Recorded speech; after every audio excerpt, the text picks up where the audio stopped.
2026 சட்டமன்ற தேர்தலில் திமுக 200க்கும் மேற்பட்ட இடங்களில் ஜெயித்து மீண்டும் ஆட்சி அமைக்கும் அப்படிங்கிற மாதிரி ரொம்ப கான்பிடண்டா சொல்லிட்டு இருந்தாரு. எப்போ அதிமுக பாஜக கூட்டணி அறிவிப்பு வெளியானதோ அன்னையிலிருந்து திமுகவினுடைய நம்பிக்கை கொஞ்சம் கொஞ்சமா குறைஞ்சிட்டு வருது. நாங்க இந்த தேர்தலில் தனி சின்னத்துல தான் போட்டியிடுவோம், என்ன ஒரு நிலைமை வந்தாலும் பரவாயில்ல, உதயசூரியன் சின்னத்துல நாங்க போட்டியிட மாட்டோம், எங்களுடைய அடையாளத்தை இழக்க நாங்கள் விரும்பவில்லை அப்படிங்கிற மாதிரி திமுக தலைமைக்கு செய்தி அனுப்பி இருக்கிறதா தகவல்கள் வந்திருக்கு. ஏன் அப்படின்னா திமுக இப்ப வலுவிழந்திருக்கு, இப்பதான் நம்மளுடைய டிமாண்டை நம்ம ஏத்த முடியும். அதாவது திமுக கொடுக்கிற தொகுதியில வாங்கிட்டு நிக்கிறதெல்லாம் அந்த காலம். இனிமே நம்ம அப்படி பண்ணோம் அப்படின்னா நம்மளுடைய கட்சி தமிழகத்துல இருக்கவே இருக்காது. ஆல்ரெடி காங்கிரஸ் கட்சி இருக்கா அப்படிங்கிற சந்தேகம் காங்கிரஸ்காரங்களுக்கே இருக்கு. இளைஞரணிக்கு சீட்டு கொடுக்கறதெல்லாம் அடுத்த தேர்தலில் வச்சுக்கோங்க, இந்த தேர்தல் எங்க கட்டுப்பாட்டிலே இருக்கட்டும் அப்படிங்கிற மாதிரி சீனியர் அமைச்சர்கள் தலைமைக்கு தெளிவா பதில் சொல்லிட்டாங்க. அப்படி இல்ல நீங்க உங்க இஷ்டத்துக்கு தான் செயல்படுவீங்க அப்படின்னா எங்களால இந்த தேர்தலுக்கு செலவு பண்ண முடியாது. அதனாலதான் தென்மண்டல பொறுப்பாளராக இருக்கக்கூடிய கனிமொழி கிட்ட ஒரு அசைன்மெண்ட்டை கொடுத்திருக்காங்க. திமுகவில் உதயநிதி அவர்களுக்கு கொடுக்கக்கூடிய முக்கியத்துவம் கொஞ்சம் குறைஞ்சு கனிமொழிக்கான முக்கியத்துவம் அதிகரிச்சிருக்கு. இது உதயநிதி ஆதரவாளர்களுக்கு ஒரு கெட்ட செய்தியாகவும் கனிமொழி ஆதரவாளர்களுக்கு ஒரு நல்ல செய்தியாகவும் பார்க்கப்படுது. பேசு தமிழா பேசு நேயர்களுக்கு வணக்கம். ஒரு 6 மாசத்துக்கு முன்னாடி வரைக்கும் தமிழக முதலமைச்சராக இருக்கக்கூடிய திரு மு.க. ஸ்டாலின் அவர்கள் என்ன சொல்லிட்டு இருந்தாரு, நாங்க 200 தொகுதிகளில் ஜெயிப்போம், 2026 சட்டமன்ற தேர்தலில் திமுக 200க்கும் மேற்பட்ட இடங்களில் ஜெயித்து மீண்டும் ஆட்சி அமைக்கும் அப்படிங்கிற மாதிரி ரொம்ப கான்பிடண்டா சொல்லிக்கிட்டு இருந்தாரு. அதை பத்தி அமைச்சர் சேகர்பாபு அவர்கள்ட்ட கேட்க 234க்கு 34 தொகுதியில ஜெயிப்போம் அப்படின்னு அவர் ஒரு காமெடி பண்ணிக்கிட்டு இருந்தாரு. அதெல்லாம் ஒரு புறம் இருக்க, திமுகவினுடைய ஒட்டுமொத்த கூடாரமே கான்பிடண்டா இருந்தது. கண்டிப்பா அடுத்த ஆட்சியும் நம்ம தான்ப்பா அப்படிங்கிற மாதிரி பேசிட்டு வந்தாங்க. எப்போ அதிமுக பாஜக கூட்டணி அறிவிப்பு வெளியானதோ அன்னையிலிருந்து திமுகவினுடைய நம்பிக்கை கொஞ்சம் கொஞ்சமா குறைஞ்சிட்டு வருது. இதுக்கு முக்கியமான காரணம் என்னன்னு பாத்தீங்க அப்படின்னா புரட்சி தமிழரின் எழுச்சி பயணம் அப்படிங்கிற பெயர்ல முன்னாள் முதலமைச்சர் தற்போதைய எதிர்க்கட்சி தலைவர் திரு எடப்பாடி பழனிசாமி அவர்கள் நடத்தி கொண்டிருக்கக்கூடிய அந்த ஒரு பிரச்சாரம். கிட்டத்தட்ட தமிழகத்தில் இருக்கக்கூடிய பெரும்பாலான தொகுதிகளில் அந்த பயணம் முடிஞ்சிருச்சு. அதுல எடப்பாடி பழனிசாமி அவர்களுக்கு கிடைத்த ஏகோபித்த ஆதரவு, அதாவது முதல்ல அவர் கொங்கு மண்டலத்திலிருந்து ஆரம்பிச்சாரு. அப்ப என்ன சொன்னாங்க அப்படின்னா, கொங்கு மண்டலங்க அவர் ஸ்ட்ராங்கா இருக்கக்கூடிய பகுதி, அதிமுகவின் கோட்டை அப்படின்னு கருதப்படக்கூடியதுதான் கொங்கு மண்டலம். அங்க இருந்து இவர் தொடங்குறாரு. அதுக்கு காரணம் என்ன தெரியுமா, அப்பதான் கூட்டம் வரும், மற்ற பகுதிகளுக்கு போனா கூட்டமே வராது. குறிப்பா முக்குளத்தோர் மக்கள் அதிகமாக வாழக்கூடிய தென் மாவட்டங்கள்ல அதிமுகவுக்கு கூட்டமே வராது அப்படிங்கிற மாதிரிலாம் நிறைய கட்டுக்கதைகளை அவிழ்த்து விட்டாங்க. அதையெல்லாம் பொய்யாக்குனாரு எடப்பாடி பழனிசாமி அவர்கள். தென் மாவட்டம் மட்டுமல்ல, ஒட்டுமொத்த தமிழகத்திலையும் அவருடைய அந்த பயணத்துக்கு மிகப்பெரிய ஆதரவு கிடைச்சது. அதுலயும் பாத்தீங்க அப்படின்னா எடப்பாடி பழனிசாமி அவர்கள் விவசாயிகள் ஆரம்பிச்சு செங்கல் சூளை தொழிலாளர்கள், நெசவாளர்கள் அப்படின்னு அடிமட்ட மக்கள் கிட்ட என்னென்ன பிரச்சனைகள் இருக்கு, அன்றாடம் கூலி வேலைக்கு போனாதான் சாப்பாடு அப்படி இருப்பாங்கல்ல, அந்த மக்கள்கிட்ட போய் அவங்களுடைய பிரச்சனைகள் என்ன அப்படிங்கறதெல்லாம் கேட்டு தெரிஞ்சுக்கிட்டாரு. இது ஒரு புறம் இருக்க, இன்னொரு பக்கம் திரு நயினார் நாகேந்திரன் அவர்கள் அவரும் தன்னுடைய பிரச்சாரத்தை ஆரம்பித்தார். இப்படி திமுகவுக்கு எதிராக இருக்கக்கூடிய அதிமுக தலைமையிலான என்டிஏ கூட்டணி மிகப்பெரிய அளவுல திமுகவை எதிர்த்து செயல்பட ஆரம்பிச்சதுமே பாத்தீங்க அப்படின்னா திமுகவுக்கு ஒரு தோல்வி பயம் வந்துருச்சு. அதுக்கப்புறமா பாத்தீங்க அப்படின்னா கரூர் விவகாரம், அதுவுமே பாத்தீங்க அப்படின்னா தமிழக அரசாங்கத்தினுடைய சட்டம் ஒழுங்கிற்கு ஒரு மிகப்பெரிய கரும்புள்ளி அப்படிங்கிற மாதிரியும் சொல்லப்பட்டுச்சு. இப்படி தொடர்ந்து திமுகவுக்கு எதிரான அலை வீச துவங்கிருச்சு. இன்னும் தேர்தலுக்கு 6 மாசம் இருக்கு. இருந்தாலுமே இப்போதிலிருந்து திமுகவுக்கு எதிரான அலை வீசுவதால இது திமுகவுக்கு தேர்தல் சமயத்துல மிகப்பெரிய பேக் ஃபயரா இருக்கும் அப்படிங்கிற மாதிரி தான் பல சர்வேக்கள் சொல்லிக்கிட்டு இருக்கு. திமுக தரப்புல தொடர்ந்து சர்வேக்கள் எடுக்கப்பட்டுக்கிட்டே இருக்கு. அந்த கருத்து கணிப்புகள்ல இப்பவே என்ன தெரிய வருது அப்படின்னா கிட்டத்தட்ட 100 தொகுதிகளுக்கு மேல திமுக வீக்கா இருக்கு அப்படிங்கிற மாதிரி சொல்றாங்க. 117 தொகுதிகள்ல தனிப்பெரும்பான்மையோடு ஜெயிச்சாதான் கூட்டணி ஆட்சி இல்லாம ஒரு ஆட்சி அமைக்க முடியும். திமுக போன தேர்தல் என்ன பண்ணாங்கன்னு பாத்தீங்க அப்படின்னா, இப்ப இருக்கக்கூடிய அரசியல் கட்சிகள்லாம் பழைய மாதிரி இல்ல, நம்ம 117 தொகுதிகளுக்கு கீழே ஜெயிச்சோம் அப்படின்னா கண்டிப்பா கூட்டணி ஆட்சி அமைக்கணும் அப்படிங்கிற கோரிக்கையை முன்வைப்பாங்க. அதனால முடிந்த அளவுக்கு சிறிய கட்சிகள் எல்லாத்தையும் உதயசூரியன் சின்னத்திலே நம்ம போட்டியிட வைக்கலாம் அப்படின்னு பிளான் பண்ணி தமிழ்நாடு முஸ்லிம் முன்னேற்ற கழகத்தில் ஆரம்பிச்சு தமிழக வாழ்வுரிமை கட்சி, கொங்கு மக்கள் தேசிய கழகம் அப்படின்னு மதிமுக, அதாவது திமுகவுல வாரிசு அரசியல் இருக்கு அப்படிங்கிற குற்றச்சாட்டை முன்வைத்து திமுகவிலிருந்து வெளியேறிய மறுமலர்ச்சி திராவிட முன்னேற்ற கழகம், அந்த கட்சியே உதயசூரியன் சின்னத்துல போட்டியிட வச்சாங்க. போன தேர்தலில் இருந்த சூழலை பொறுத்து அந்த கட்சிகள் எல்லாமே திமுக தான் இந்த தேர்தலில் ஜெயிக்கும், அதனால நம்ம அவங்க கூட்டணியில் இருந்துகிட்டா நமக்கு நிறைய அனுகூலங்கள் கிடைக்கும் அப்படிங்கிறதுக்காண்டி திமுக சொன்னதை கேட்டுக்கிட்டு உதயசூரியன் சின்னத்துல போட்டிட்டாங்க. ஒரு சில எம்எல்ஏக்கள் அந்த கட்சிகளுக்கு கிடைத்தாங்க. ஆனா இந்த தேர்தலில் இதே கூட்டணி கட்சிகள் திமுக கூட தான் இருக்கு. ஆனா எல்லா கட்சிகளுமே நாங்க இந்த தேர்தலில் தனி சின்னத்துல தான் போட்டிடுவோம், என்ன ஒரு நிலைமை வந்தாலும் பரவாயில்ல, உதயசூரியன் சின்னத்துல நாங்க போட்டியிட மாட்டோம், எங்களுடைய அடையாளத்தை இழக்க நாங்கள் விரும்பவில்லை அப்படிங்கிற மாதிரி திமுக தலைமைக்கு செய்தி அனுப்பி இருக்கிறதா தகவல்கள் வந்திருக்கு. நம்ம ஒரு சில மாதங்களுக்கு முன்னாடி பார்த்தோம், தேர்தல் ஆணையம் ஒரு சில கட்சிகளுடைய அங்கீகாரத்தை ரத்து செஞ்சுச்சு.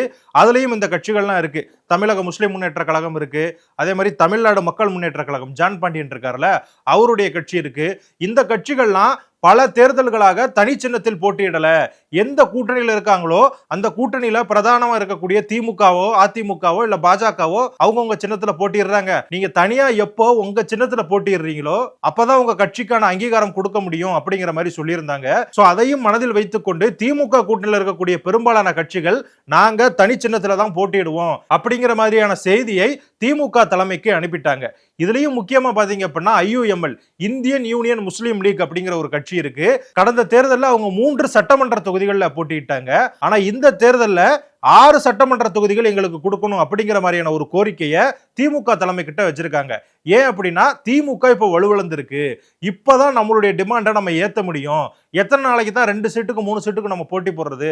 அதிகமான தொகுதிகளில் போட்டியிட்டு அதிகமான சட்டமன்ற உறுப்பினர்களை சட்டசபைக்கு அனுப்புனாதான் நம்மளுடைய பிரசன்ஸ் தமிழக சட்டசபையில இருக்கும், அது நம்மளுடைய கட்சியினுடைய வளர்ச்சிக்கு பயன்படும் அப்படிங்கிற மாதிரி இது போன்ற கட்சிகள் சொல்லிக்கிட்டு இருக்காங்க. நம்ம ஆல்ரெடி பார்த்துட்டோம், விடுதலை சிறுத்தைகள் எங்களுக்கு 10 தொகுதிகளாவது குறைந்தது வேணும் அப்படிங்கிற மாதிரி கேட்கிறாங்க. காங்கிரஸ் நாங்க 35 தொகுதிகளுக்கு குறைவா போட்டியிட மாட்டோம், போன தேர்தலில் 25 தொகுதிகள் கொடுத்து எங்களை அமுக்கிட்டீங்க, இந்த தடவை அப்படி நடக்கவே நடக்காது அப்படிங்கிற மாதிரியும் சொல்லிக்கிட்டு இருக்காங்க. ஏன்னா பீகார்ல கூட பாத்தீங்க அப்படின்னா RJD கட்சியும் காங்கிரஸ் கட்சியும் 10 தொகுதிகளில் நேருக்கு நேரா மோதுறாங்க. கூட்டணியே இருந்தாலும் பரவாயில்ல, எங்களுடைய அடையாளத்தை நாங்கள் நிலைநாட்டணும் அப்படிங்கிற மாதிரி பீகார் காங்கிரஸ் செயல்பட்டுக்கிட்டு இருக்கு.